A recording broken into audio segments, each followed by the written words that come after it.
Upper Arlington High School senior Aaliyah Ramsey passed away January 28th after battling a type of cancer called osteosarcoma since she was 13 years old. She was loved by many students, staff, and members of the community, and Aaliyah will forever be remembered. On September 21st, 2020, Aaliyah created a nonprofit organization called Bearing Hope to support and advocate for awareness of childhood cancer and improved treatment options. Her organization provides hope bags and Words of a Warrior blankets to kids at Nationwide Children's Hospital. Her goal was to create a more equitable and inclusive environment for those with different illnesses and disabilities. Additionally, Aaliyah wrote the book When Life Gives You Cancer, which is a memoir of Aaliyah Ramsey and her discovery and determination through pediatric cancer. With the goal of bearing hope to others, it is available at the Upper Arlington Public Library, the Columbus Public Library, and available for purchase through Cover to Cover Books on Arlington Avenue, Barnes & Noble, Thrift Books, and Amazon, where her book has a 5-star rating and multiple positive reviews. People can engage with Aaliyah's nonprofit by visiting bearinghopetoyou.com, where donations can be made in her honor. Earlier in the school year, a new tribute statue for Emily Reardon, who is a student at UAHS that passed away May 28, 2020. Over the summer, a new sculpture was added to the back of the school right outside the natatorium. Students and staff have been wondering about its purpose, so I decided to interview Principal Andrew Theodo about it. It's a tribute remembrance to a student who went to school here, passed away a number of years ago. Her name was Emily Reardon. And the family had worked with the school district, the Education Foundation, to get it installed as kind of a remembrance piece for her. I think about love and kindness, I think, is really kind of the thing that they really focused on. And so there was an endowment fund in her name as well. Emily Reardon was a 2019 graduate of UAHS. She was an accomplished swimmer, being part of both the swim and water polo team during her time at the high school. Her memorial fund provides a $2,000 scholarship each year to a graduating senior in memory of her. It's probably been up only about a month, and so I think it went up in August. I forget the exact date. I hope that it's that when people go by, they read the plaque and they read about Emily and what she was all about. And so, if it's just a point of people just reflecting on what it means to be kind to others, I think if it affects one person, then it's done its job. So, other than that, I do think it's a beautiful statue. And so, hopefully people read about Emily and remember what she was about. This has been Bridget Deschler reporting for the WARL. The Reardons wanted to remind others that kindness is always life-giving. Now to report on the dedication ceremony, Bridget Deschler has more. Can't help but think it makes the world to all of you. And after I received a phone call from Dr. Imhoff the day after Emily passed away, and then I didn't have any idea of what it would be or how it would look, but I knew we had to do something to celebrate the value of kindness. It's always life-giving, and in the case of Emily and her classmate, it turned out to be life-saving. We got a hold of Alan because we didn't want, it was going to be a garden and we didn't want just a square plaque. Well, have you ever thought about a sculpture? And I guarantee you, I didn't think about this.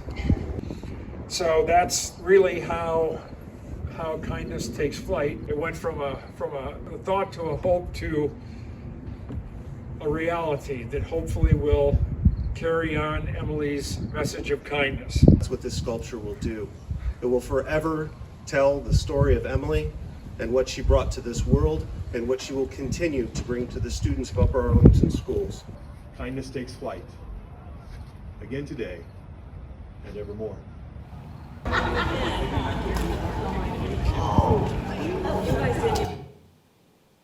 Upper Arlington Education Foundation moved forward with the first Emily L. Reardon Memorial Scholarship. Most school districts in Central Ohio will be closed for the Monday, April 8th for the solar eclipse. Upper Arlington Schools is one of 5 Central Ohio school districts that will operate on an early dismissal schedule that day. with elementary students released at 1 p.m. and secondary students released at 1:30 p.m. Columbus Public Library and other library systems in Central Ohio are giving away free solar eclipse viewing glasses. The glasses will be given out at all 23 libraries starting March 18th through April 8th. Due to the intensity of the sun, protective glasses that are 100,000 times darker than sunglasses must be worn to protect eyes from damage. Columbus lies on the southern limit of the path of totality. Some best spots for the eclipse is Avon Lake, Ohio, with Marysville, Ohio. The last total visible eclipse in Ohio was 1806, and the next one will be in 2444. Wycliffe Elementary did a fun run fundraiser for a new playground, and they fundraised $20,573. Wycliffe PTO brought the donation total to over $40,000 with the dollar for dollar match. Officer Don Stanko, a Upper Arlington police officer and school resource officer, retired January 26th. He will still be around in the community as a UAHS fencing coach. Along with Chief Steve Farmer, now UAPD is looking for a new police chief. And now to sports. Girls varsity basketball continued their winning season with a win versus Grove City on Monday, February 12th. So far, they've gone 18-3, making them second in the conference. Ella Schmidt and I got the opportunity to talk with Coach Wonky and some players about their win on Friday, February 2nd, and their upcoming tournament. What are your thoughts on the team's performance tonight? Well, I'm super proud of our team. I thought we came out ready to play. This was a big environment playing before the boys, and so we always kind of relish those opportunities.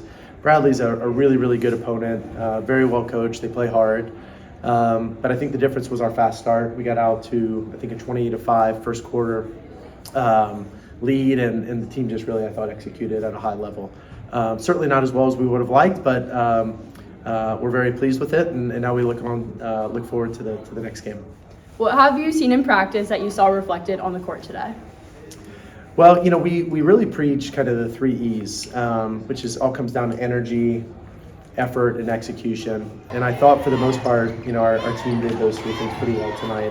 And that's a direct reflection of how you practice. I've been really impressed over the last 2.5 months, and even leading up to the season, the preseason, with just the effort, the energy level, the execution, and all of that being done in a consistent way. So, I'm really proud of those things, and I think kind of how you play is a direct reflection of how you practice, and we've certainly practiced well. How did you feel about the game tonight? It was a really good league win. We always like to win those. We had a really good start, so that kind of propelled us into the rest of the game, but definitely some details to work on, but overall good game. We got the win. Great win tonight. What are your thoughts on the team's performance? I thought we really defended at a high level. Olentangy Orange, they play somewhat of an unorthodox matchup zone. And so I knew at times it may be a challenge and difficult for us to score. So I knew defense was really going to be important. And I was just really impressed with the effort of the team. I thought we defended again at a super high level. I also liked the pace of the team. I thought we played with great tempo, both offensively and defensively. I thought we rebounded well. So those are the types of things that, when the ball's not per se going in from the outside or from the perimeter, those are the things that can keep you in the game. And, we were happy to beat Orange, who's a very quality opponent. How did teamwork factor into today's win?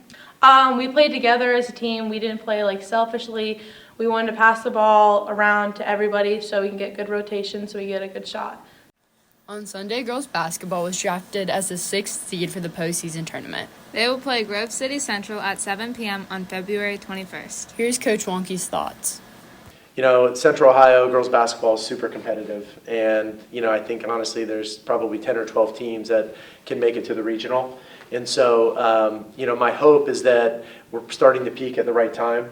We're 16-3 now. We've lost 3 games, 2 of which have been to buzzer beaters. The other game was in overtime. So I couldn't be any prouder of what we've accomplished through 19 games. But this is really the time of year where you're stealing inches, where details matter. And I feel like if our kids can continue to play at the pace they need to play and with the tempo and defend at a high level, I think we should be able to do really well in the tournament. This has been Ella Schmidt and Sierra Gadiali reporting for the WARL. Boys basketball has a record of 10-10, but winning their game Tuesday, February 6th, they're looking to end the season off strong with being 5th in the conference. Both the boys and girls' next game is Friday, February 16th.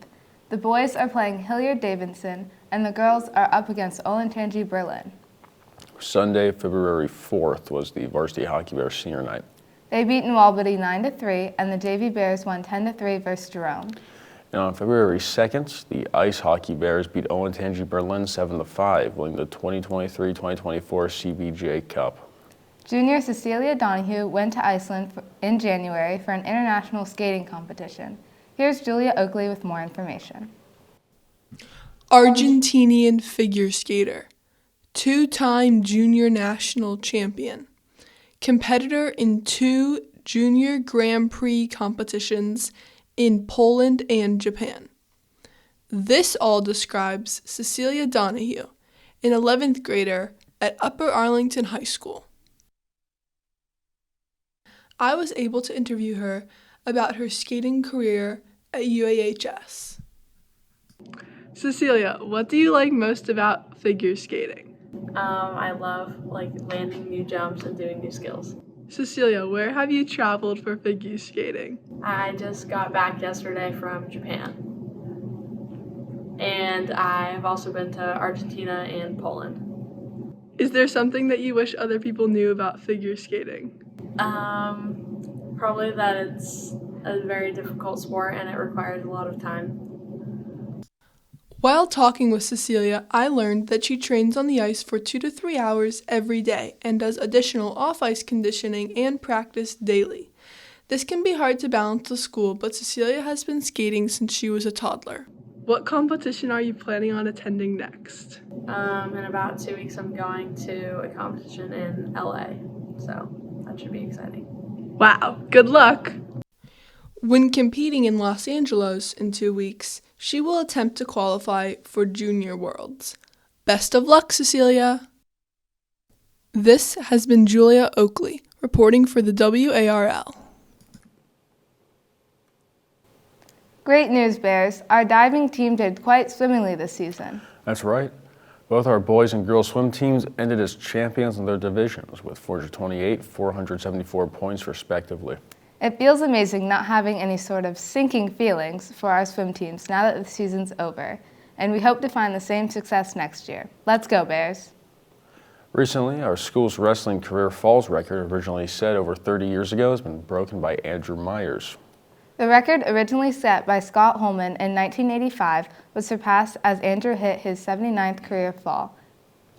Their next meet is senior night against Hilliard Davidson on February 15th. We're currently tied in second with Olentangy Liberty, so let's show some support, see if we can surpass those teams. So far, our gymnastics team is 2-1 this season. With 6 points, that puts them at third in our division.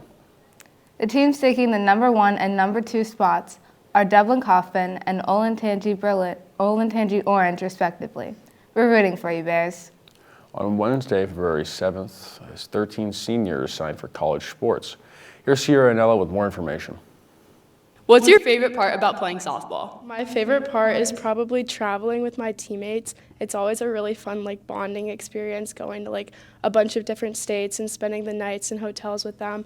And it's just a good bonding experience with all of my friends, and I've made so many good connections with my past teammates, and I still talk to a lot of them to this day. Why did you choose to sign to Ohio Northern? I chose ONU because they have a really good academic program for my major. Also, the whole softball team is just super caring and kind to everyone, and they have a really good program. They're also getting a new field, which is exciting, and just the whole atmosphere of the school and the team is just what I'm looking for in a school, so I'm really excited about it.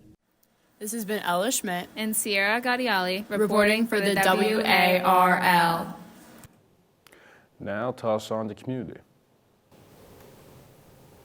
Students looking for summer jobs can start with the Upper Arlington Parks and Recreation Department.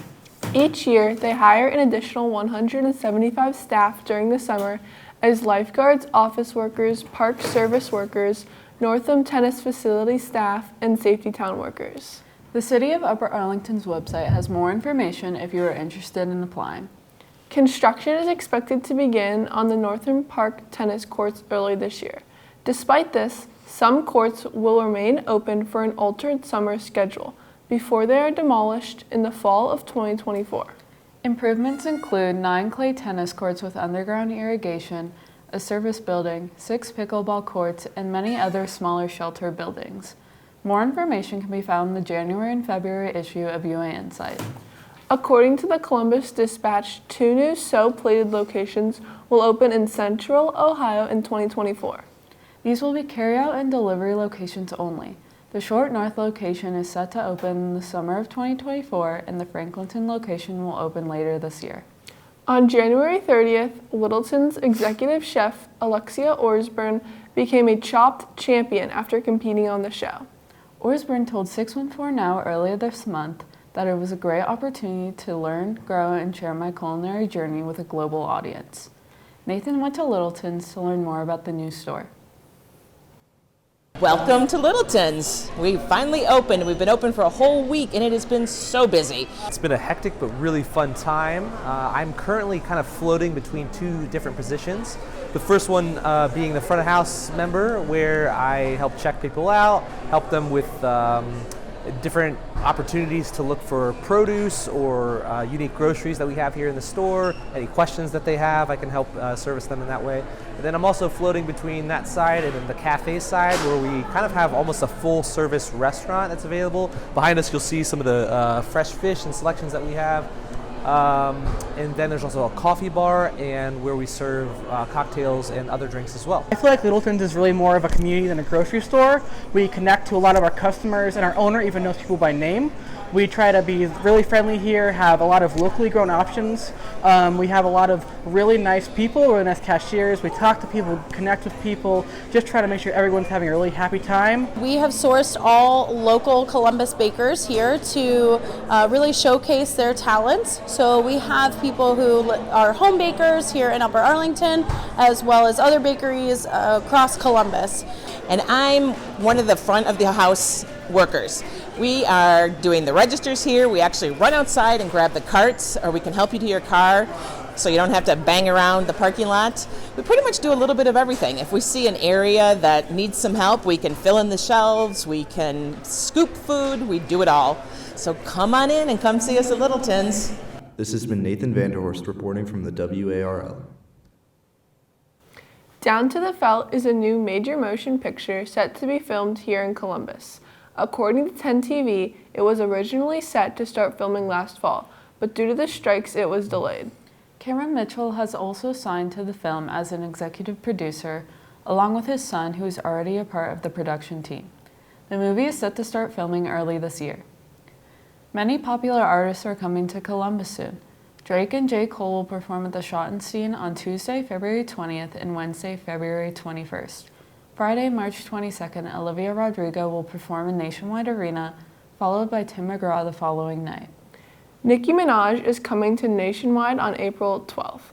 Nationwide will also host Bruce Springsteen the following week on April 21st. And lastly, Buckeye Country Superfest with Zach Bryan will be in the Shoe for 2 nights this summer, June 22nd and 23rd. Hastings Middle School's musical is High School Musical. The event is March 8th through the 10th. UAHS's musical Mean Girls is March 14th through the 17th in the Performing Arts Center. Hey Bears, if you are a UA resident over 60 years old or a current member of UA Senior Center, you are invited to a free dinner and dress rehearsal for the high school's production of Mean Girls on Tuesday, March 12th at 5 p.m. Doors open at 5 for dinner in the field house. The show is at 6 in the auditorium. Registration begins February 21st at 8 a.m. Check uaca.org for more details. Taylor Swift's new album, The Tortured Poets Department, is set to be released on April 19th, and you can pre-order it now on her website. Did you know February is American Heart Month and Black History Month? February has a few holidays as well, including Valentine's Day, Groundhog Day, and President's Day. February also has pet holidays, including Dog Training and Education Month, Spay and Neuter Awareness Month, Pet Dental Health Month, National Prevent a Litter Month, and Responsible Pet Owners Month.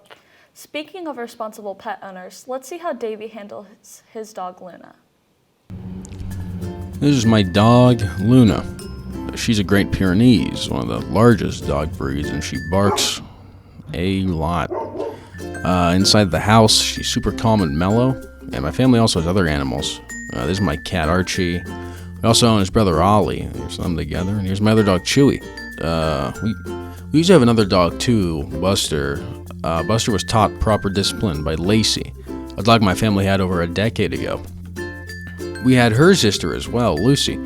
Lucy didn't behave at all, though, and would chew up everything, but Lacey was, like, the best, you know?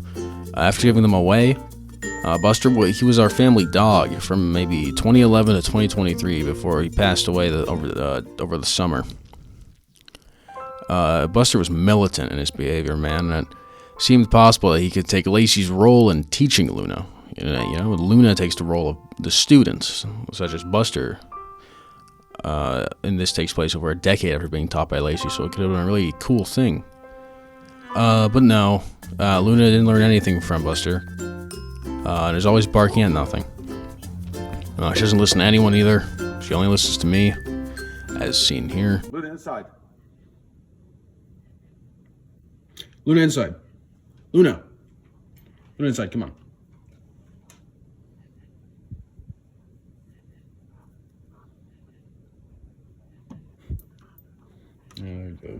And the family that lives in that house behind the fence, the mother is terrified of dogs.